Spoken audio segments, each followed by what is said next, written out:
faults, I make the world shake.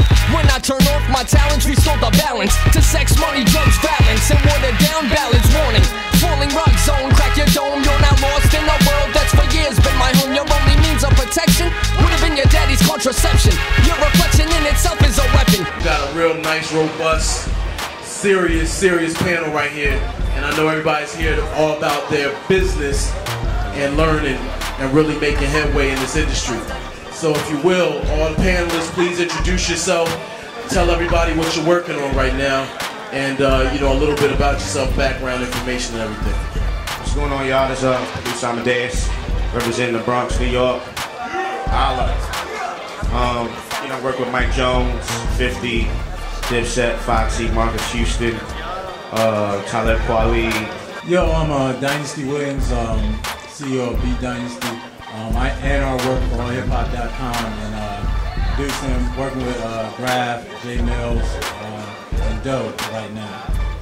Yeah, I'm Bruce Wayne. I'm one half of League Mafia. We're known for doing 21 questions at 50%. We work with Nelly. Me and Chris Styles, we have our artist named Demi with our deal, our label deal over at Atlantic Records. We have the Fantasia single out right now, When I See You. Chris Styles for Dangerous LLC. Produce records for 50 Cent, Disco Inferno, Window Shopper, In My Hood. We working on this album, got 2 joints on this album that's coming. Hands Up for Banks, Christina Aguilera, Missy Elliott, Fab. There's a host of people. Punch, Otherworld Records, just started, CEO of Otherworld Records. Trust me, look out for that. Producer, So Seductive, The Last Biggest Thing. You know, it's a pretty big record right there, you know, for the ladies, right? Okay? But I'm just here to let you all know your direction that you need to go, you know what I mean? So you're not wasting your fucking time. I'll definitely start out by saying I'm a musician first, same as Chris Styles from the church. So drums, live drums, you know, I use a lot of live instrumentation. So MPC, Phantom, my favorite modules I would say is Roland Phantom and the MoFat module. I have a few others. Definitely a record player, mixer. That's, you know, the necessary, nothing too crazy. Similar to you, I started out on ASR 10, I still use that, and that's just more or less for sampling, sequencing, MPC, Excel, 2000, and sometimes for keys, Triton, Phantom. One thing y'all learn about me in here, like, I don't do everything myself. I build a team around me to make my sound kind of stronger. And a lot of my dudes come out of church, you know what I'm saying? So we use from everything from the organ, from live bass you gonna hear, every instrument you possibly. Bruce came in the session the other night, you got violins in there, flute, I got everything, you know what I mean? Because I'm trying to own my publishing later on. You know, I own my publishing actually, but I'm trying to make niggas sample for me, you know what I mean? I'm a musician first, so I play everything. People tell you come to the studio, I play everything, and I'm self-taught. So if I could do it, you could do it. But I use the MPC 3000. I have every piece of equipment that probably has ever come out in the last 10 years. Because if it has the right sound, I use it. It doesn't matter if it's like, oh, yo, they're using this and they're using that. Trust me, that does not make you a producer. I've made beats on Pro Tools with the engineer running it and me playing it. No sequencing. Listen to Tony Yale's record. It's all live, you know, basically all live. It's all played and laid. But it doesn't matter to me, it just comes to me. But I use everything that they use because all those things work, you know what I mean?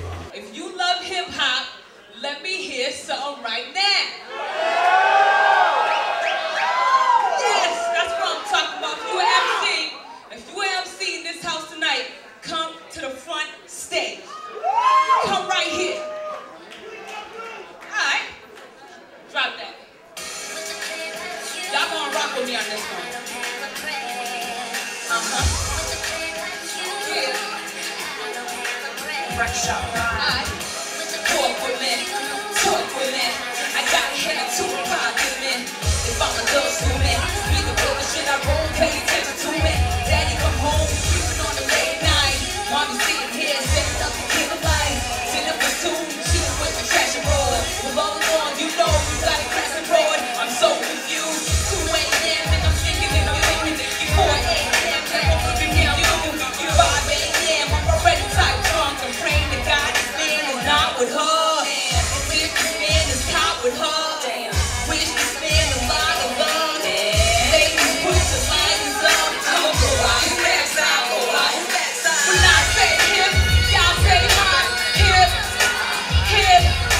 comes down to this.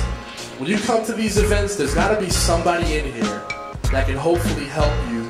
And I don't want to use the word help, who can assist you through a network of people to get to the next level.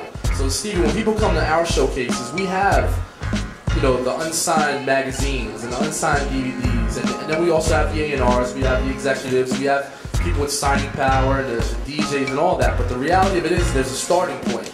No artist in this room can expect to go open up for Young Buck tomorrow until you've given the promoter enough reason to understand why you would draw in X amount of people to be in that room, because there's money to make. It's a promotional situation. So when people ask us about selling tickets or how do I give you 10 minutes to open up for so-and-so, if you can bring in X amount of people to benefit the promoter, we've built the stage for you, got the best DJ in the game, put executives in the building, you know what I'm saying? We've got people like Bob and Dove and entertainment attorneys and A&Rs in the building. Nobody's going to give you a handout and just allow you to take that opportunity and run with it. There's dues to be paid. So when you come into this game, please, the word help, and I'm probably going off a little bit, but the word help should be eliminated from your vocabulary in this game. Because nobody is going to help you but yourself. This is about work ethic, man. I don't care how hot you are as a rapper. I don't care. If you're not going to come to the studio, stay out all night, you know what I'm saying, sacrifice your job, your paycheck, your car, your salary, you know what I'm saying? Like, there's things that I've sacrificed that people in this room haven't even gone through yet, and they want me to help them out. It can't happen that way. You gotta go through the shit first before you can get to it. That's just the general law. Importance of radio in regards to independent artists. Support local radio, pirate radio, college radio, attack those outlets first. Now, commercial radio is great, hot power all over the country is great, but in all reality, there's a lot of public access radio here in the city. There's VAI, there's NYU, there's HCR, there's a lot of college radio outlets that artists should be just attacking on some guerrilla shit. Like, you can go up there. When I was doing pirate radio and college radio, which we still do now, we need artists to come on our show and spit freestyles and give good interviews and be stupid and funny and make the show fun. So independent radio, like college radio on that level, they need artists as much as artists need them, so embrace that. The new radio for new artists is the internet. Y'all need to do your best. MySpace, I love the site. Get your own website. If you don't have your own website, you're losing right now. They can turn MySpace off tomorrow. Make sure you have your stimuli. Make sure you have your own website, because now you can put your music out. You can do whatever you want. You can email us, All Hip Hop. We're open to take new music. So we're interested in finding out the new artists. So radio is important, but don't get it twisted. This is 2007. If you're not 50 or, you know, some huge MC, you need to find other means to get your music out there. So we're open. All hip hop, just try your internet, just work some different angles. But the radio's important, but it's not the only option. How can you crack that 15-song list that apparently all these radio stations have? It's all the same list by maybe like 1, 2, 3 consultants tops in the radio game that are dictating to the radio stations, this is what you're going to play.